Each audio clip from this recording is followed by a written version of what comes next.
Hello বন্ধুরা, কাল সন্ধ্যায় আমরা স্টাফরা মিলে চলে গেলাম পিলখানায়। পিলখানায় মহলার পরের দিন থেকে মেলা স্টার্ট। কারণ মহলার দিন শ্মশানের ভেতরে যে মা কালীর মন্দির আছে, সেই মন্দিরে পুজো হওয়ার পরে পরের দিন থেকে মেলা স্টার্ট হয়ে যায়। আর হ্যাঁ, এই সেই পাঁপড়, যেই পাঁপড় আমরা 1 টাকা করে প্যাকেট কিনে 5 আঙুলে 5টা ঢুকে খেতে খেতে হয়তো সারা মেলায় শেষ করে দিতাম। মেলায় এসে লাইটিং দেখে তো সেই পুজোর কথা মনে পড়ে গেল, আর পুজো আর বেশি দিন বাকিও নেই। তো যাই হোক বন্ধুরা, হ্যাঁ বন্ধুরা, আর একটা কথা, সামনে পুজো আসছে, পুজো মানে ভিড়, মেলা মানেও ভিড়। তো যে যেখানেই ঘুরতে যাও না কেন, সবার আগে কিন্তু এই ভিড়ের ভেতরে দুটো জিনিস সাবধান। এক হচ্ছে পার্স, এক হচ্ছে ফোন, নিজ নিজ দায়িত্বে। কারণ অনেকে কিন্তু এই ভিড়ের ভেতরে তোমার পাশাপাশি চলতে চলতে কিন্তু পট করে হাত সাফাই করে দেবে। তো যে যেইখানেই থাকো, যে যেখানেই ঘুরো না কেন, এটা খুব সাবধান। এই হচ্ছে ছোট্ট নাগরদোলা। আর ছোট হোক বা বড় হোক, আমি কোনো সময় নাগরদোলায় উঠি না, আমি খুব ভয় পাই। আর মেলাটা দেখতেই পারছো, বহুত ভিড়। আর কালকে যা গরম ছিল, বিভৎস পরিমাণে গরম, আমি তো ঘেমে পুরোই ভিজে গেছিলাম।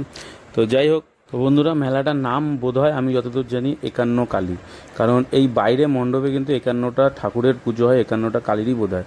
তো আমার খুব বেশি ভালো জানা নেই, যদি ভুল হয়ে থাকে ক্ষমা করে দিও। আর দ্বিতীয়ত, ভিডিওটা খুব বেশি দিতে পারছি না কারণ বড় হয়ে যাবে বলে।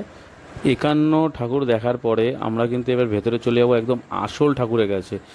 অ্যাকচুয়ালি যেই ঠাকুরের পুজো হওয়ার পরে এই ঠাকুরগুলোরও পুজো হয়, তো সেই ঠাকুরের কাছে আমরা এখন চলে যাব।